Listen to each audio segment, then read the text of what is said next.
Hello, folks, and welcome back to Mental Health Matters on WPVM 1037, the voice of Asheville, independent, commercial-free radio.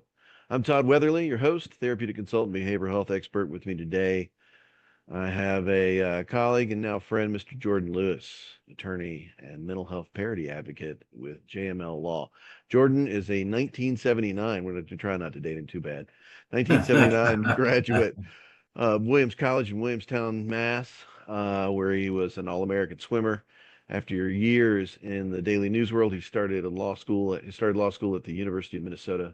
Post graduation, he worked for Robbins, Kaplan, Miller, and Cressy, now one of the most successful plaintiffs' law firms in the country. That's In, true. in 1992, Jordan started working with a small Minneapolis-based commercial law firm known as Siegel Brill, and honed his practice over the next 20 years until moving to Fort Lauderdale, Florida with his family in 2012 to work with Kelly Eustall, a preeminent plaintiffs law firm there in Southern Florida. This was a complete circle for Jordan, leading to opening Jordan Lewis, PA in 2016, JML Law. But the specialty of his practice is what we're here to talk about, and his personal story connects him to the world of recovery in an incredibly profound way, which I am grateful that I got to sit and listen to just in a intimate lunch setting and connect with you, Jordan. Welcome to the show, and thanks for joining us. Well, thank you, Todd. Appreciate the introduction. You nailed it. Absolutely. Well, I tell you, parity law and kind of the denials management and just the whole world of people being able to go to treatment and get their insurance and do what they're supposed to be doing and pay for it is kind of one of my big advocacy points. I try to help families navigate that as much as possible and do things like set a budget for how much they're going to pay for recovery. But I think that the real special part of your story is your personal journey, being connected to recovery and the family members. And I want to talk about the practice and some of the things that you're doing today, but I also want to, if you care to share it, I'd love for you to tell at least a little bit about your personal story, and how it relates to recovery. Sure. It's a story that is married to my professional practice. It's not possible for me to divorce them. It's why I opened my own little law firm, and it's why 90% of my practice, at least, focuses on helping families get insurance coverage for mental health and chemical treatment services. We are the parents of three daughters. All three had or have mental health challenges. My youngest died in 2016. She had really profound mental health issues, anorexia, suicidation. She had a very, very complicated imaginary world that kind of dominated a lot of her adolescence. She did not die directly from her illness. She was living at home with us, and at the age of 22, you don't get to have any say in medical care. So she had a pain in her leg that she went to see urgent care about 3 times. We didn't even know about it, and it turned out to be a blood clot that eventually got loose and entered her lungs and killed her within seconds. And after she died, we found a script for an MRI in her bedroom that she never went to. She never used. Yeah. And so that your life flips when you lose a child, and certainly ours did. It's hard. I'm not unique in this story, but it's still a hard story. My middle daughter is a recovering alcoholic. Of my 3 kids, she's the only one who served time. a lack she of has. trying, right? Yeah, that's true. She has completely turned her life around. She's been sober for more than a decade. She's married to a great guy who she met in recovery. She is 7 months pregnant. She is a practicing lawyer here in Florida and kicking ass and taking names. She's she has really found herself and is a huge resource for me. I lean on her more than I should. What is her Uh, law practice? Like, what kind of law does she do? she it's I think this is pretty interesting. She went to the University of Miami Law School. She went from there and worked for 3 years as a public defender. And Honest work. the reason she did it is that she understood what it was like to be on the other side of the table, behind bars. And that's a real tough job, emotionally. And she left after 3 years. She's now doing personal injury work for a boutique, really high end law firm in Southern Florida, and finding it's really fun talking to her because she is the growth curve for her is as it's like a rocket ship. She's learning so much so fast, and she's getting really good, and you can watch it. And she's 7 months pregnant and just as excited as can be. The big debate is what I will be called as grandfather. Right, right. That's that. You have to settle that ahead of time, right? Right. My kids loved to call me J. Lou. Um, yeah, and I've offered that as maybe that's what I should be called as a grandfather, but no, I think that was vetoed. Anyway, my oldest is has a 21-year drug use problem. It's been an absolute terror-filled roller coaster. It culminated a year ago. She was kind of bumping along, doing okay. She's a medical esthetician by trade, and had her own practice.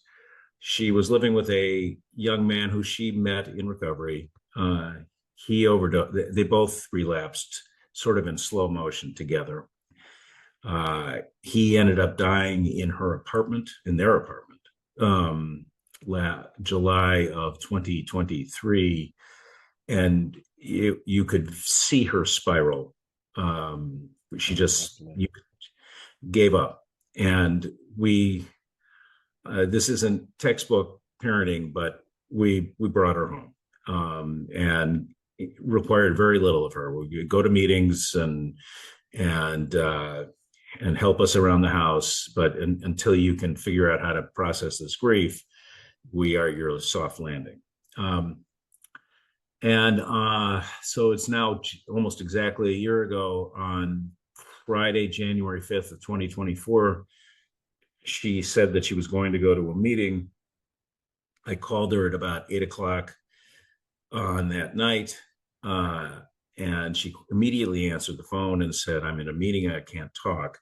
And I said, "Just remember, we have some errands that we had agreed to do together the following morning." And she said, "That's fine, Dad. Do you mind if I have pizza with some of the people at the meeting afterwards?" And I said, she's a 33-year-old kid, not a kid, grown up. And I that's not my job to regulate when she has pizza and with whom. So I said, let's just remember that we need to be productive the next morning. Anyway, so she wasn't home at 10 o'clock, and she wasn't answering her phone, and she wasn't home at midnight, and she wasn't answering her phone. And given the previous 7 months, both my wife and I knew. I actually bumped into a text message that I sent to her that night where I said goodbye. So my wife and I got up and walked the same walk we walked the night we lost my youngest, the step by step, because we thought we had lost my oldest. And we were out on the beach. I live 6 blocks from the beach at about 2:30 in the morning, and I get a phone call from a number I don't know, and there's a male voice who's somebody I don't know, and he asked me whether I was Jordan Lewis, and I said yes, and he asked whether I was the father of Alana Lewis, and I said yes. And he said, I just dropped her off at the hospital. I think she's dead. They were they were they were giving her CPR in the parking lot and ripping her clothes off, and I have her car. And I said, thank you. uh, and not, it was a very, as I relived that, none of it surprised me. It was horrible, but I was expecting the call. Standing I did. outside of yourself, watching yourself receive a phone call, right? Yeah, exactly, Yeah. exactly. This and wondering, praying, wondering how this can possibly be my life. Uh, so I wasn't in a hurry to call a hospital, and I didn't for probably 12 hours. And when I did, the hospital said that she had been in cardiac arrest for 15 minutes minimum. That's what they knew about. They didn't know about how much longer before she got to the hospital, but they knew that she was at cardiac arrest 15 minutes for 15 minutes. She was still alive, but they told me not to come to the hospital. They said, there's nothing for you to see here, and she won't know you're here. And I actually thought that was generous advice, charitable advice. And so we didn't go. The next day, again, this weird feeling that you're watching yourself make this call. I called the hospital and I asked whether my daughter was still alive, and the answer was yes. So we, as a family, went, and she was in a coma. Her body temperature had been reduced to 80 degrees to preserve the organs. She was on a respirator. Her eyes were sometimes open, sometimes not. Sometimes it felt like she was making eye contact, but then the eyes would slip away. And the doctor came in and he said the most likely outcome was that she would never breathe without assistance again, because she couldn't voluntarily control her body. And if we took out the assistance, she would literally suffocate on a cough. She couldn't expel mucus. Right. Would she want to live like that? And of course, the answer is no. Right. So this is now Monday morning. By this time, my entire extended family was in my kitchen, and we gathered around and decided that we were going to have to remove the respirator. And we talked among ourselves about who had to be there to watch her go, knowing that it could last 30 seconds or hours, maybe even longer. I don't know. And that was, when you talk about sort of an otherworldly moment, that was the worst. You having a conversation about who needs to sit at her side to wait for her to die. And ultimately, everybody decided to be there, at least at the start. So we went there to the hospital, which is about a 40-minute drive. And we walked in, and Alana's head perceptibly turned towards me. And our eyes made contact. And I looked at her and I said, do you know who I am? And she nodded, yes. And I said, do you know what happened? And she nodded no. And you could see her trying to talk. The intubator is in her mouth. Right. And you could see her lips trying to form words around the mouthpiece. And the nurse is watching this and said, how about if I take out the intubator? And we said, is that safe? And her answer was, yeah. Who knows? She said, go to the waiting room and I'll come get you. And 15 minutes later, she came and got us. And she said, your daughter would like to talk to you. And at this point, we're just swimming. We can't. We had already decided to put her remains next to the remains of my youngest, and just this amazing moment. We walked in, and it was like there was a 100-pound weight on her chest. She could barely move, and her arms were extended, and her hands were sort of clawed. But she was talking, and she was talking in a weird, monotone, high-pitched What happens when that voice. intubator is in the, yeah. but she was talking, and there was no, one of the questions that is she all there mentally, and there was no obvious deficiency at all. And in the course of about 8 or 10 hours, on a day when we thought she was going to die, she came completely back to the point where she got up on her own and went to the bathroom and then came back and sat down on her bed. It was just this. They declared her dead though, too, right? She was actually declared dead. Is that Well, right? she was in cardiac arrest for 15 minutes. They didn't stop working her. Okay. But if you and I are in cardiac arrest for 15 minutes, there's nothing No, left. There's no. nothing left. And I told you sort of her off-color joke. I hope you don't mind if I repeat it, which she said as she was coming out of this mess. Is it okay? Yeah, absolutely. Please. All right. So we're all gathered around her, and she's trying to and she's emotionally a complete basket case. She's up and she's down and she's crying and weeping and laughing happily and then hysterically, which all makes sense to me given her past 48 hours. So anyway, so she looks at me and said, "Wait a minute, I was dead?" And I said, "Yeah, for 15 minutes at least, you were dead." And she said, "And now I'm alive?" I said, "It looks like it." And she said, "Was I resurrected?" And I said, I suppose that's what this is." And she said, "Am I Jesus?" And I said, "No, you are not Jesus. And I'm not sure what you are, but that's not it." That's not it. Yeah. And she said, "No, I'm 33, just like Jesus. From now on, my pronoun is Jesus." And my middle daughter is watching this exchange, and she looks at me and she said, "She's back." uh, and she was back. And the it's still probably the most amazing 12 hours of my life to watch my daughter literally come back from To give being her dead. up Yeah, and yeah. To bury her. bear in your mind at least barrier Yeah. and decide And where and make the plan and then turn around and walk into the hospital and be like, what is going on? yeah. Um, I mean, I've heard this story now. This is the second time, and I can't I keep waiting for the punchline. You know what I mean? Still right now. yeah.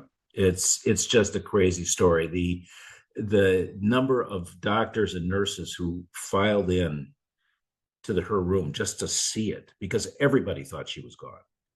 It and that was sort of validation for me. This is not normal. This is a freaking miracle that I'm watching. Um, and one of my takeaways is that she's probably of alien birth. Uh, I think all parents feel that way sometimes, but yeah, I you might be suppose. onto something. I don't know. Uh, so at that point, I'm not just a lawyer practicing in this area. I'm a parent living with this, and so I know about a law in Florida that permits a judge to order somebody to involuntary treatment. And at the beginning of that day, I wasn't thinking that I needed a lawyer to do that. Marchman I was, Act. You talking about the Marchman Act, not the Baker I Act, am, which is just yeah, I'm talking about plain the old March. commitment, but Marchman is like you got to finish, you know. Right. So on Monday morning, I didn't think I needed the Marchman Act. I thought I needed to worry about how she was going, what her remains were going to go. So the hospital ended up discharging her on Wednesday.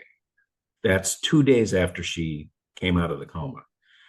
And they wanted to discharge her the following day. They said there's nothing we can do for her now, which just seemed insane to me. But anyway, so we had a day or two to get a Marchman Act in order, and we decided this is a line. Once you cross this, once you die, everything is different. Was she And resistant even then to say no, I don't need treatment? Like you got the Marchman Act to be safe, but you know, what was her disposition to She toward treatment at that time? she knew her disposition was that it was going to be just like all the 20 plus other times she had gone to treatment. She's an expert, and she knew how to game the system. She knew the answers that people wanted. She knew that uh, she knows very well that treatment is segmented into 30, 60, 90 days. She felt that she could handle 30. Um, and that's all she Handle. needed. Right. Right. Right. Um, and we knew that we were talking about years. Once you die, 30 days. I don't know that 30 days ever makes sense. I happen to know where the 30 days comes from. It's a complete contrivance. It's It has nothing to do with science or treatment efficacy. It was invented by insurance companies. yeah. This is a round number. It's the early 90s managed care. We're still operating within those time frames to this day. Yeah. Right. Even though it makes no sense, and I think all the practitioners know it. But in any case, we were not interested with a 30, 60, 90-day model. This obviously was different. And maybe she was in this, she probably needed much longer term care before this event, but it, but here we are. So anyway, we found a great lawyer. We got the Marchman Act in order. She was discharged to a sheriff's deputy on Wednesday night, 2 days after she came out of the coma, and she stroked while she was being discharged. Wow. Jesus. Yeah, I mean, to the point where she couldn't talk, she couldn't move her arms. In some ways, she went right back to where she had been Sunday. Her eyes were open. She was She obviously was not conscious, there. Right. but she was not there. So she was discharged by the hospital while this was happening. Released to detox. The detox called us the next day and said they had brought her back to the hospital.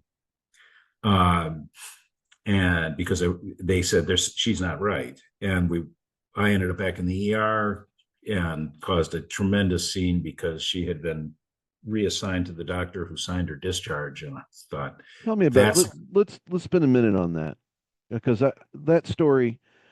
I, here's what I here's what leads me to be in the role that I'm in as therapeutic consultant is ultimately, and one of my favorite things to do is to is for a hospital to realize that there's a person the hospitals typically refer to me as an advocate as opposed to a consultant. I'm an advocate. And one of my favorite things to do is to sit in a room full of doctors when they know an advocate is watching and run circles around them because they don't know jack about treatment. They know how to stabilize a person in a hospital setting, and they know how to prescribe meds. I'll give them credit for their practice where practice credit is due. But outside of that, knowing about treatment and honestly, just having an investment in the longer term outcomes for a person's care, it's not there. They're not, and I'm not talking about all of them. I am talking about many, and certainly in hospitals, it's worse than pretty much any other setting. But you find doctors and nurses and clinical professionals, and social workers, case managers, and the whole nine yards that have either very little knowledge or very little investment or some level of both with regard to a person's long-term care outcome.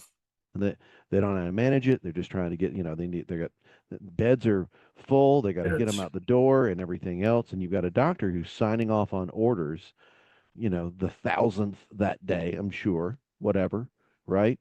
And they're not paying attention. And this is the part that really gets me. I get that people you get to a job and you can paint by numbers a bit. Like that doesn't, that makes sense to me that can happen. But you get in front of a doc and a parent is standing there, right? And you're standing there and you know your daughter and you know something's not right. You know something is happening, right? And they're not listening. They dismiss you. you're being dismissed at the door, and the thing that you have to do. Please tell this story, what you did. I really want to hear. Well, relating to that, if you and I were being discharged and couldn't speak and couldn't feed ourselves, we wouldn't have been discharged. Right.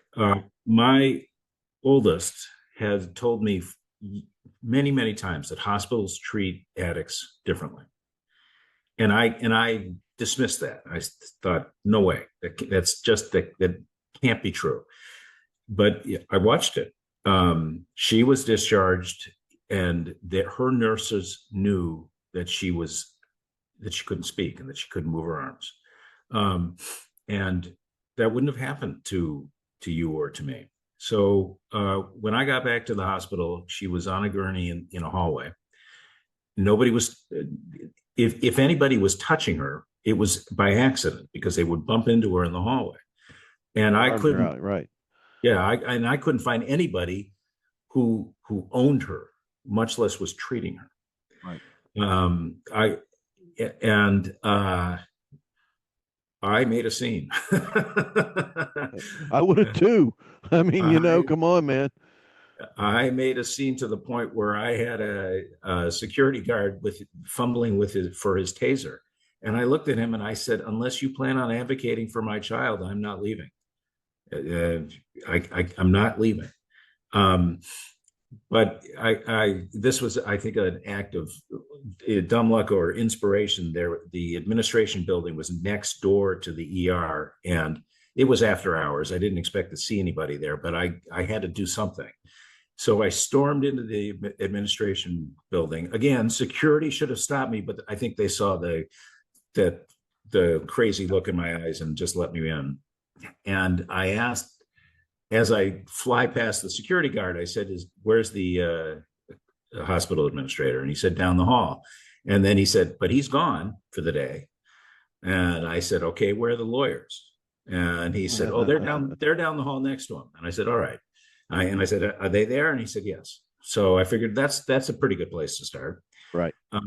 And I'm flying down this hallway, and as I'm flying down, I see a door, and the door says Chief Medical Officer, and I think, oh, that might be a place to start.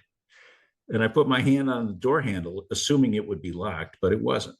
And I opened the door and walk in this tiny little room, no windows, and there was a doctor sitting there at his desk and looked at me with complete terror. Reasonably, at that point, I was out of my mind. Crazy-eyed And dad is just standing yes, there. yeah, You might have come off the soaked in psychiatric sweat, ward. Who knows? right? And I said to him, "You can call security, but just give me 2 minutes." And as I was talking, he went onto his computer and dug her up and looked at her vitals and looked at least a cursory look at her history to see that she had been discharged 12 hours earlier. He was the first doctor to lay hands on her, and he had, that's not his job, but he changed the entire trajectory of her care. She was considered a special. Given special treatment. I was given special treatment because in the first few weeks she was readmitted. She couldn't call for assistance at night. Right. She could, and she certainly couldn't get to the bathroom without assistance. And I watched nurses treat her poorly. And so I said to the doc, "I'm spending the night with her every night." And I did for a month. 8 to 8, and that was against hospital rules. By the end of that month, every security officer in the building knew me and knew I had permission, special permission. And the fact is, I helped her because there were times when, she would try to eat and the food would fall out of her hands, and there was nobody was going to help her if I wasn't there. I belong to a support group that focuses on parents enabling children and the problems, and I'm certainly guilty of it. But this didn't feel like enabling to me. It still doesn't. She was discharged from there. She got proper care. Yes. And she was discharged from there to a hospital that specializes in short-term stroke recovery. She did great. Um, she was returned to detox. And this is really when Marchman kicked in, because she assumed that she was going to sort of graduate from detox and then return to the world. And at this No. point, we're probably 60 days beyond her death. And she's nowhere near, I mean, she's a million miles away ready for that. So we found and I don't, should I give the name of the program? Is Please. that all Absolutely. right? There's a long term, because my daughter has been at this so long, I am pretty familiar with lots of programs because we have been customers of lots of programs. But I had never heard of Burning Tree, which is outside of Dallas, Texas, and it is for they self-described a program for late term addicts, meaning addicts who are on the verge of death, and certainly my daughter qualified for that. Multiple relapses and multiple treatment experiences and complex behaviors and co-occurring mental health issues, the whole 9 yards. Burning Tree, that's where they specialize. Yeah. And I spent a week. I assumed that they would automatically admit her because she was so obviously just she so obviously fit their profile. I spent a lot of time on their website, uh, and they wanted basically I had to qualify, not just her, but me in particular and the family, because the ethos there is this is a family disease. She didn't get there alone, and if she's going to get better, all of you need to get better, and you need to commit. You and I signed a contract with them that I am honoring that says I'm doing my own recovery. I'm doing my own 12 step, which is never really fit for me personally, but I'm doing it. And there are things that I'm learning and benefiting from.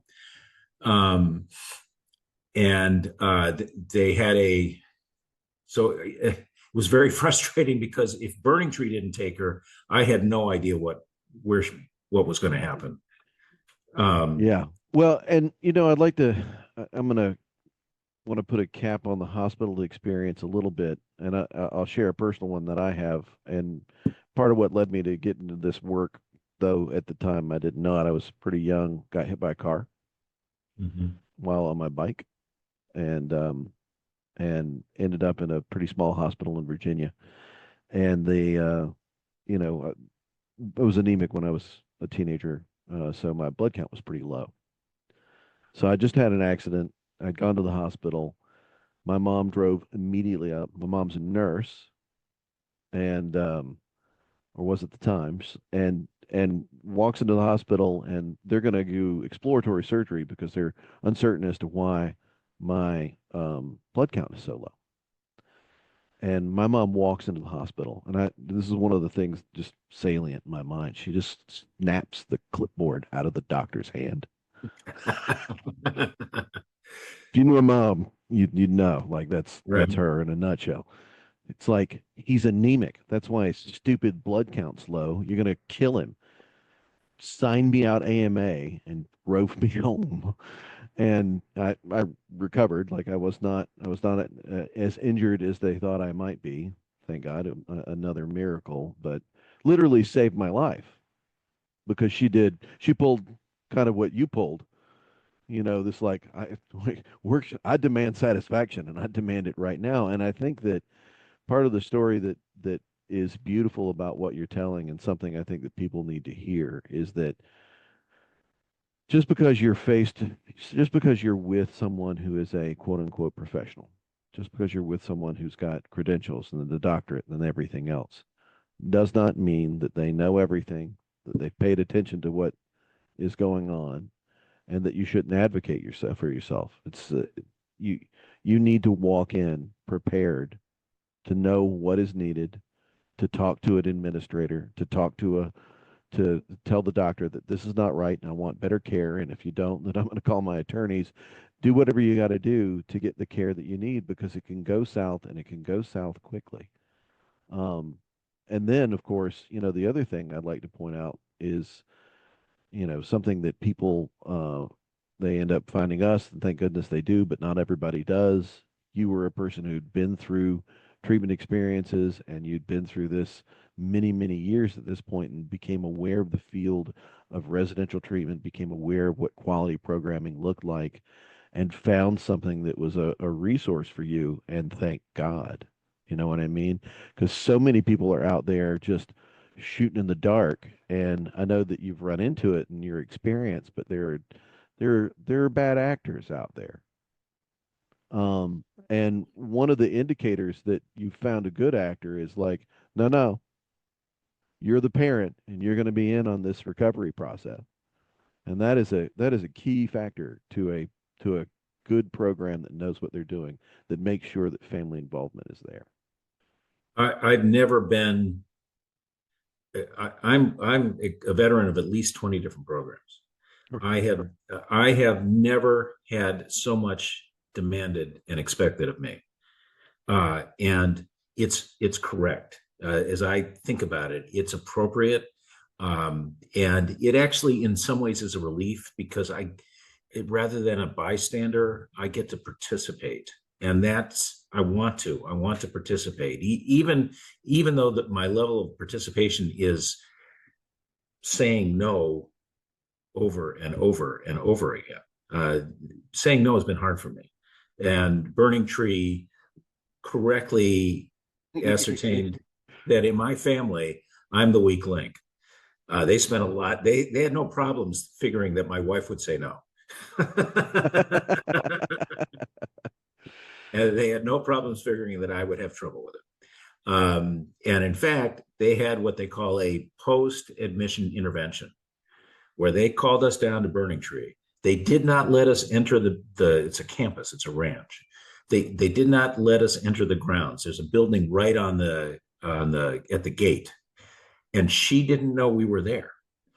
And we sat with an interventionist who spent 2 hours finding out and really, really pushing us about where our boundaries were. They explained that if she walked, it was not realistic to think that she would actually physically walk from Burning Tree because it's not in the middle. It's not in the middle of nowhere, but you can see it from there. Right. It's down a dirt road Been connected to there. it. Yep, I know exactly what you're talking about. All right, so she is not going to physically walk out, but she can demand to And leave. even if you do, it's a long walk to anything else. That's not my daughter. But she could demand to leave, and after 48 hours, they would oblige her by taking her to Dallas's toughest homeless shelter and dropping her off. And that's got to be a pretty tough homeless shelter. Not that any are not tough, but that's got to be really tough. And so I was. They pushed me. What happens when you get a call from the homeless shelter, and it's your daughter, and she wants $20 for dinner, or an airplane ticket home, or something in between? No. And do you well, number one, do you take the call? Right. And I I was I was the weak spot because I said, After a month in the hospital and strokes and things like that, the I think I parent take the wants to call. take that call. Right. Yeah, Exactly. yeah. I think my wife said she wouldn't. Um, uh, I said I have no problem saying that the only thing I would support is return to treatment. But I think I take the call, and that I think they wanted me not to take the call, but I said I don't think I can do that, and so at the end of that 2 hours, and it's very skillfully done, a guy who knows what he's doing, uh, they went and got her, and she didn't know we were there, and we were not even permitted to hug her. We hadn't seen her in months, and not permitted to hug her. She sat down at one end of the conference table, and we sat on the other. And her instruction was to listen to what each of us had to say and to repeat it after each one of us spoke, which I thought was, again, just brilliant, because it's different to repeat it than just to listen. Knowledge that you've heard. Yeah. Right. Yes. So each one of us took turns, and my middle daughter participated over Zoom. She couldn't be there. And my oldest, accurately repeated everything that was said. And then the interventionist turned to her and said, "Do you commit to staying the entire length of the program, which can be 2 years?" And she said, her response was, for all my life, I can say something and not mean it. And he said, "We know that. Answer the question." And she said, I commit to staying the entire program. And everybody in the room understood that's not a guarantee that she doesn't leave that afternoon. Yeah. There's a special magic to that moment, I think. You read about it, there's fiction stories and stories that have magic in them and stories that are, talk about when two people sit down and make an agreement and there's something maybe there's some ceremonious piece by it or they drink something to like and that seals the deal. And I think that there is a moment in a person's recovery. And they've lied till the cows come home many, many times, said things they didn't Yes. mean, and Yes. yet there still exists within them and in connection to their family and the people that they're working with, that moment and others that follow it that are, I just said something that I meant and it sticks. Well, she's still there. And over the last 9 or 10 months, which gives you a sense of how long she's been there. And she's got a long way to go. But she's better. She's better today than she was. She has twice made some noise about leaving and twice rescinded that noise within about an hour. So it was a blow up. Yeah. And at this point, it feels she's far enough along in the program that we're sending her non-AA books. She's a reader, and she loves it. She loves a good murder mystery. So we're sending her books, and now I'm thinking, boy, if she leaves, she has to leave the books that she likes so much at the Burning Tree. She's not leaving. Her library's there. Yeah, I think that I think that you're also talking about the one of the things that occurs to me is, you know, she almost died. She died, and she was brought like, aren't the consequences? Don't they occur to her? It's like, no, for a person who suffers from addiction, certainly at these kind of complicated and pervasive levels, they don't observe consequences the same way everybody else does. They don't they don't register the same way. I have a friend who has been in recovery for 40 years, and he has seen it all. And in the way he helped me understand this, he said, when a heroin addict sees somebody overdose and die, what they think is, I'll take what he just had, just a tiny bit less, so I won't die. But I want that high up to the point where just shy, right? Right. And my daughter certainly understands. She doesn't want to die.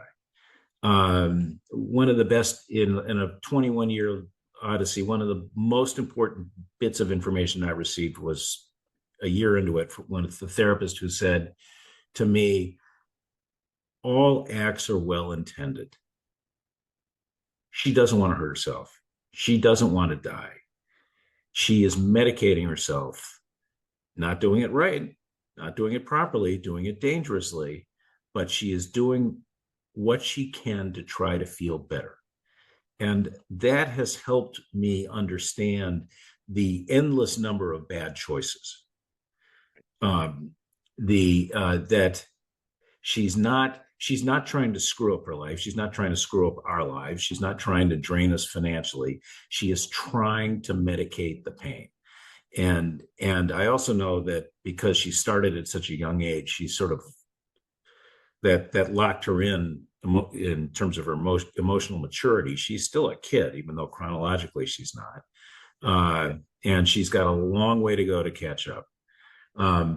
This actually sort of turns me to about 10 years ago, I bumped into the Mental Health Parity Act.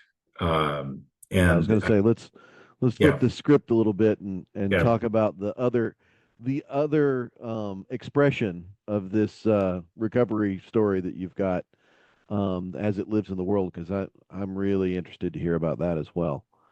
Well, I can't, like I said, I can't tease them apart. They're Right. all, it's all They part live of the same together. story. Yeah. They do, at least for me. So I bumped into the Mental Health Parity Act, which I didn't know as a consumer. I didn't know as a parent, but I bumped into it as a lawyer, and I thought, well, isn't this the keys to the castle? And for your viewers who don't know, in a nutshell, the Mental Health Parity Act is a federal law. It applies to most health insurance plans in the country, not all. And the premise is that insurance companies have to treat coverage for mental health or substance abuse in the same way or in parity with the way they treat insurance for medical and surgical services. And there can't be different rules, particularly rules that disadvantage mental health coverage or chemical treatment coverage. You And get away like I with it still, but that's the law. that is the law. The problem is that it the devil is always in the details. So it as a lawyer, you are stuck in trying to interpret it, and the first question is, well, how do you make that comparison? Because as an example, uh, treatment for an ankle sprain can't possibly be compared to an RTC treatment. I mean, Yeah. so what is Where's the comparative? Right.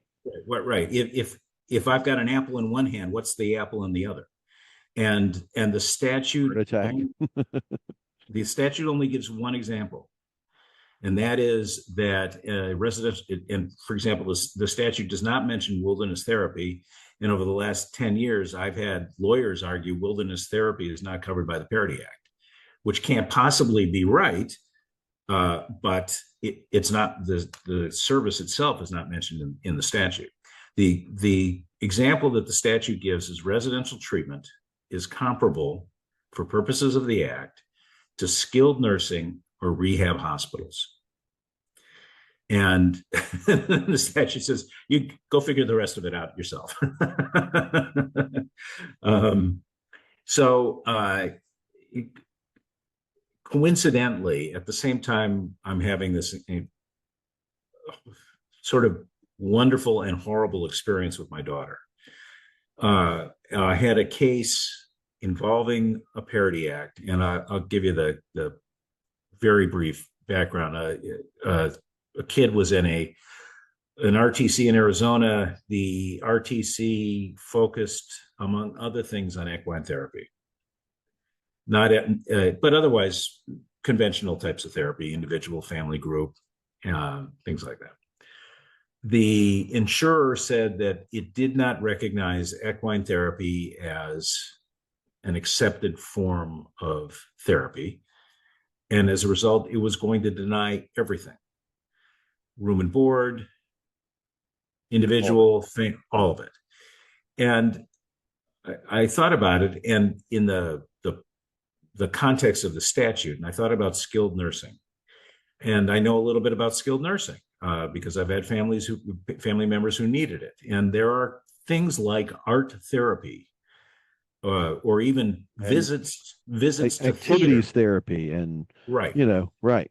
that they offer. And I thought it would not be unreasonable for an insurance company to say, we're not paying for art therapy. That's not medicine. Whatever that is, that's not medicine, and you don't insure against that. And it would be reasonable for an insurance company to say we don't cover that, but we cover the rest.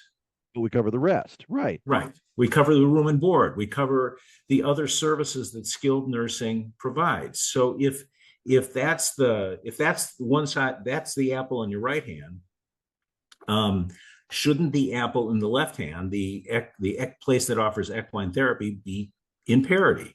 And if We're it's not going to pay for the equine part, but we pay for the rest. Right. right, right. So I brought a case along with a couple of other law firms in the Northern District of New York, federal court, and we the case ultimately was not resolved on the merits, but we had a series of good decisions to the point where the insurance company decided we ought to settle, and we ought to settle. We brought this as a class case, and it turned out there were hundreds of people in the company database whose entire coverage request was denied because a component of it was considered experimental.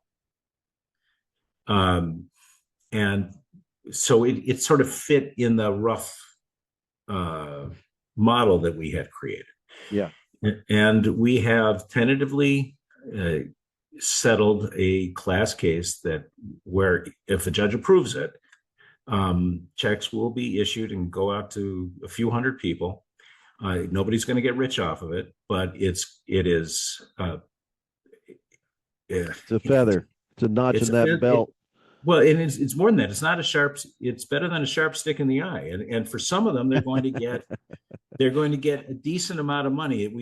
We figured out a way to sort of do it in grades depending upon the service that it's almost always a child received. So for some, they'll get a decent sized check, a check that will surprise them. And this was all happening at the same time my daughter was in this extreme crisis. And I don't mind, you've already sort of provided the math for everybody. I'm 67, and I thought I was ready to call it a day. And being the sole owner of a one-person law firm, that's pretty easy to do. I just turn off the lights and walk away. And I sort of re-energized by these two combined experiences. This case result, I've been, like I said, I bumped into the Parity Act 10 years ago, and I've been mostly litigating Parity Act cases since then. And it's a hard statute, and I have not. Well, I've lost some cases, and I've won some cases, but this is by far the best result I've had. And I feel like I at this point I can identify a winning theory.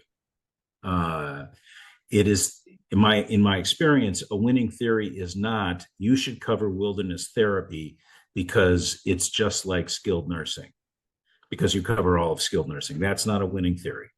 But if you sort of cut it up in the way I did with this case, and I have to tell you that when the case walked in, I didn't immediately appreciate the theory. This has happened over a matter of time, in part because my other theories lost.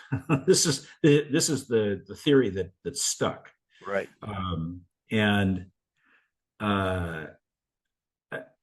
Well, I think there's something there, and I think that there's something there that could be used by other families, either individually or as in a class or group basis. And I feel more energy and more interest in doing that, in part because of what I'm living with at home and what my daughter is going through. The idea of helping others is sort of more important to me than it was even just a few years ago. And as a lawyer, you get to do that. You get to, if you're lucky, you get to help people occasionally. And the idea that my practice can I had when a, my I want to, I want to try and give you some grist for the mill, as we say in the field. Now, my background's in my master's degree is in outdoor ed, so I spend some time in doing work in the field and wilderness therapy specifically, and I'm a huge advocate. Like, I don't send a lot of clients actually to wilderness therapy. Many of my clients are too unstable to benefit from that, Mhm. at least initially. Uh, but I had a conversation with a gentleman who's the executive director of a wilderness program that was recently shut down, not because of anything that happened that was bad, but because the company decided, it doesn't make enough money. So we're closing this expression of our, large equity decided to go with all residential style practices and nothing and get out of the wilderness therapy business. And that's why it closed. And that's why many of them these days close actually is because of money. Um, and I said, what if we stopped telling them the context of how therapy occurs? Now, I'd love to tell you that there's a fair number of attorneys that I have sent messages to talking about their lack of qualification to assess therapy or how it's conducted or where it should be best placed. So I would also say that of courts and judges and law firms and everybody else. Like, you guys are not therapeutic professionals, with a few exceptions, present company included. Um, you're not therapeutic professionals. You don't know how to do treatment. You don't talk a lot. And I would say this is true of insurance companies, though they bring doctors and therapists in to say, hey, these things aren't validated because they don't have a document that says, or even the APA. The APA, and Dr. Lee Gillis is a graduate professor of mine, a friend and colleague, and a mentor of many years. Wrote his most recent book, tried to produce some of the results and put it in front of the APA to have it, professionally journaled. And they told him, we can't accept these results with regard to wilderness therapy because they cannot be replicated in a lab. Exactly. Exactly. And the thing I said to my friend who was the executive director, I said, what if we stopped worrying about where it happened? Let's stop calling it wilderness therapy and let's just call it therapy. Because the premise of therapy is that there's an experience that you've had, negative or positive or what have you, and it has some meaning. And it's gonna and through that meaning, we're gonna start talking about the ways in which you'd like to better conduct your life and experience mental wellness. That's that's a very broad stroke right there, but that's pretty close to kind of the base premise. You have experiences, maybe they're traumatic, but we're going to work through some of that. We're also going to find places in your life where good things have happened, and we're going to try to assemble a life that can cause you to experience mental wellness and go about your life without being interrupted by this condition, right? So if I'm doing that in wilderness therapy, the whole context of experiential work, which is the premise under which wilderness therapy is conducted, therapeutic use of wilderness and experiential practices, is that I'm giving you an experience that has meaning, and then we're going to process it so that it's beneficial to you and this march and this journey that you're taking towards emotional wellness. And if I stop trying to make a case for the context in which those experiences occur, in a residential program, they happen in group rooms, right? Or maybe they happen in individual therapy in somebody's private office. They might happen outside for a walk. They might happen at night when you're having a hard time and one of the techs comes by, but treatment happens not just in these small moments, but over the course of a period of experiences and time. And that's the benefit and value of residential experiences. Wilderness therapy, and for that matter, equine therapy and any other practice that is designed to augment the therapeutic experience. If I stop worrying about telling them that horses are cool and the outside is cool and we can do these things out there because there's value in it, it's like, this is therapy and we're qualified as people who are licensed therapists to know what therapy is. And we're qualified to work with our clients regardless of where we work with them. That is there's the argument. And you and I have talked a little bit about agencies that go out and do advocacy toward, claims advocacy, claims denials management, claims advocacy, and Mhm. everything else. And what they'll do, especially for a wilderness program, is they're like, look, they had this many hours of therapy and this many hours of group and this many hours of thing. We're going to take all the hours of that. We're going to turn it into a bill, and you've got to cover that because that coverage, you say you do that coverage for this kind of care.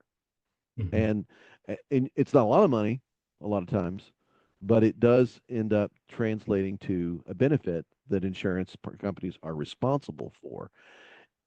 Do you hear that tact when you do these cases? Is that kind of where you're going through, or does that open a whole new kind of insight for what you think is the process in doing this level of advocacy in mental health and in courts? Well, I do think that the term wilderness therapy is not helpful I when agree. it Couldn't agree more. when it gets to judges, because judges hear that and they think outward bound. Right. Um, Are you just taking them and outside for camping? Right. right, and you're absolutely right. You don't get to take a judge and say, "Let's spend a couple days at this program." Let me Let's show go. you. Right. Yeah, you take spend a couple days on the trail and see if you think the therapy is happening. We don't get to do that. Um, Another thing, the goal, I think, at least in terms of insurance coverage, and that is a way of expanding insurance coverage opens the door to a larger group of people who need this sort of treatment, because otherwise Can't it, afford it. you can't afford it. You can't. This is $1,000 a day, roughly, and it's a 2 or 3 month program. Well, and I That and I think that people hear $1,000 a day and they're like, "Wow, that's really expensive." They're like, "Well, if you went to the hospital, that's over $2,000 a day. If you're in an emergency, if you're in a acute care unit, that's even more than that. Residential care operates at the level, at least from a psychiatric standpoint, of almost hospital level care because it's 24-hour supervision. There's all these things going on. $1,000 a day is actually not a bad rate. except if you're well, I agree, but the difference is that there's self-pay and you Yeah, pay up front. it's not an unfair charge for the kind of Right, services that you're receiving. right. Problem is getting insurance companies to pay it so that the larger public can have access to what I would call substantial and appropriate therapeutic care, which they cannot find in hospitals or community services, stuff that's basically Medicaid based. Most of it doesn't do very well. It's not designed, it's not staffed, it's overrun with clients, and there's people waiting at the door. Anyway, there's all kinds of problems. We won't go into that, but this level of care, and I'd love to know your opinion about this because I was at a conference training that was put on by Silver Hill Hospital, and I was talking to their CEO, and I said, "Look," and we were all talking about the insurance problem, right? Um, and I said, "Look, if insurance companies will learn how to just pay for it and do that and take it on the chin for a year or two, you'll see fewer people and fewer claims and people getting well, and like you'll stop having to pay, but we got to pass through the threshold where you start paying for actual care because what you're doing is trying to dodge it." And he said, "It's like you'll never get insurance companies to do that because the average subscriber only stays a member for like 2 years. Mm-hmm. So whatever benefit they're trying to achieve with with their subscribership for the members, they're not going to see the benefit on the other side of it." And I said, "Look, I hear you, and that's not a bad point, but you know, this person does it for this subscriber. In 2 years, they become somebody else's subscriber, but that person's subscriber is switched around and they become theirs. And if everybody gets on board at the same time, everybody gets the benefit." And you know, I wonder in your experience, which frankly, in terms of getting claims covered by insurance companies and fighting for these things is more than mine. What is it that you like? What's the thing that turns the tide? What do you think is going to turn the tide? So there are a few things, and I've thought about this a lot. If I ran the I can world, tell. what Yeah, would how would and I'll focus on wilderness programs because I think they're great.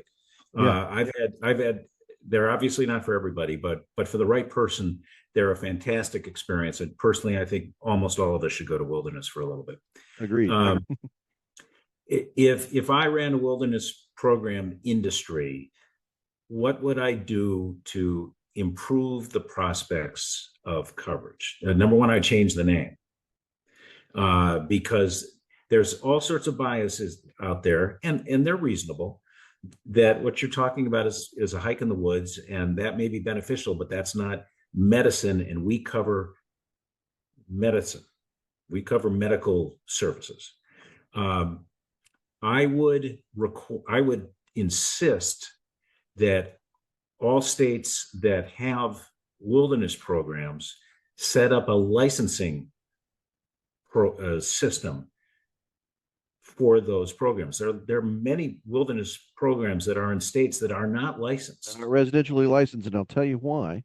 The reason why it's the same problem is that in North Carolina and many other states, the same problem exists, and it is this. A wilderness program does not operate inside of a building, Right. and thusly it cannot be licensed as residential. You could insist that set up a different sort of nomenclature. Yep. But still, and I think wilderness programs would be delighted to be subject to those requirements. It's among other things, it's They a way wouldn't to have any problem meeting them, I don't think. That's right, and they wouldn't have any. It would be a way to differentiate them from summer camps, as an example. Well, and just the amount they have to do to maintain, like, operating license in wilderness field, you've got to pay a fee and you've got to have a license. You've got to do there's a ton of stuff that they're doing administratively that's over and above even residential programs at times. I mean, they're really handling it. Most health insurance companies' definitions require services provided by a licensed provider, and that disqualifies all wilderness programs in states where there's no licensing structure. And that's something that could be fixed. That would require governmental advocacy, but that's something that I would think the industry could force or could make happen, and it would be to the industry's advantage. Well, it wouldn't impose any additional burden because they're all way above any sort of minimum licensing requirement, but it would be a recognition of that, and I think that would be helpful. Well, so you didn't have to keep playing these differentiated state games. Is why Utah has so many other programs, because it's a different set of rules. But I think you and I've talked about it. I don't know if you're familiar with these guys, but the National Association Therapeutic Programs in Schools, NATSAP, and the incoming president, Derek Daly, who's the executive director, CEO of Legacy Outdoor out there in Cedar City, Utah, has made this switch. They're doing a good job with insurance reimbursement. They are an experiential program. They could theoretically be dubbed as wilderness because they do a lot of great outdoor work, but they are maintaining these definitions. He's also part of an initiative they call the Golden Thread, which is just providing outcomes data on, these are our clients, this is how they were treated, and these are the outcomes that we've had with them, even long-term outcomes, and trying to join other entities in to make sure that they get as much numbers as they possibly can. We're on the precipice of making a good case for for what you're talking about. And you and I've talked about having you guys get connected, of course. But I think that we're scratching at the surface of what you're saying, and maybe that's part of it that turns the tide.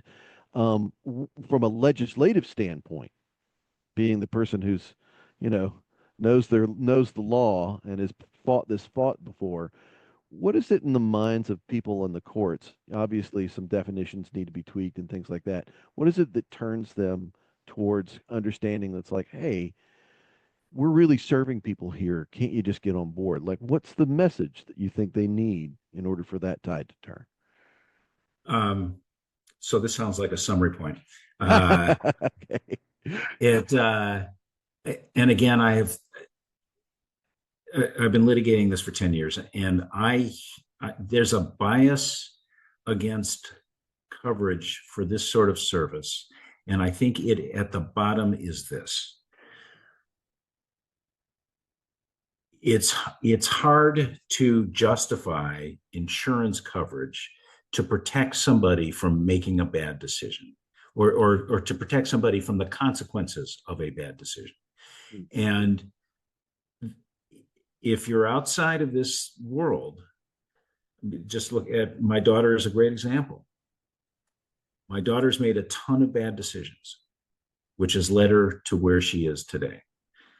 But at the bottom of it, the thing that animates all those bad decisions is an illness that should be covered under an insurance policy. You don't deny coverage to a diabetic who gorges on strawberry shortcake because that was a bad decision of that diabetic. There's an illness at the bottom of that bad decision, and that's what triggered the bad decision. Right. You don't deny coverage for somebody who's got lung cancer because they smoked. Because they smoke. Right.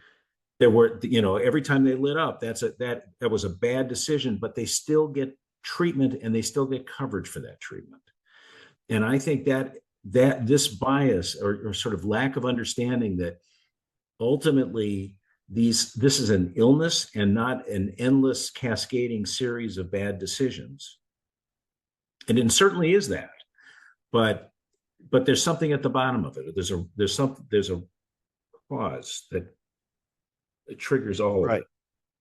Yeah. Well, yeah, I think that, you and I can sit here and make comparisons like, we don't do this for this group. Why are we doing it for this group? But part of that revolves around stigma, obviously, that we have somebody did drugs, and that means they're a bad person, and I shouldn't help bad people. Honestly, there's a ladder of inference there about that.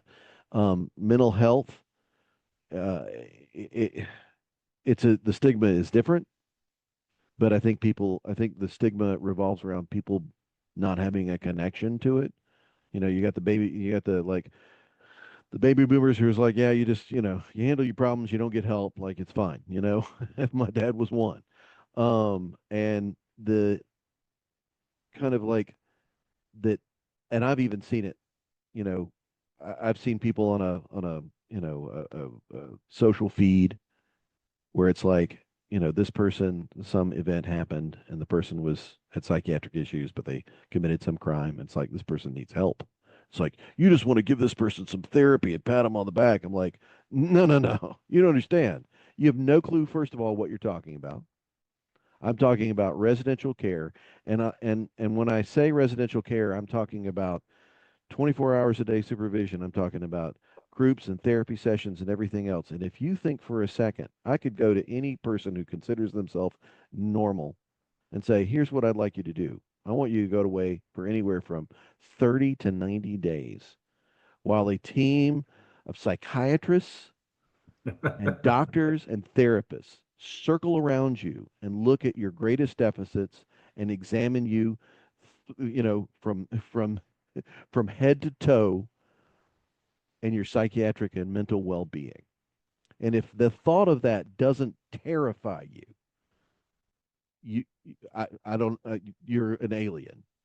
And I think there are many people who would, and I ran into them as adolescents, they would much rather go to jail than they would have to endure the dive into the reason why their life is a mess and what accountability they have for it.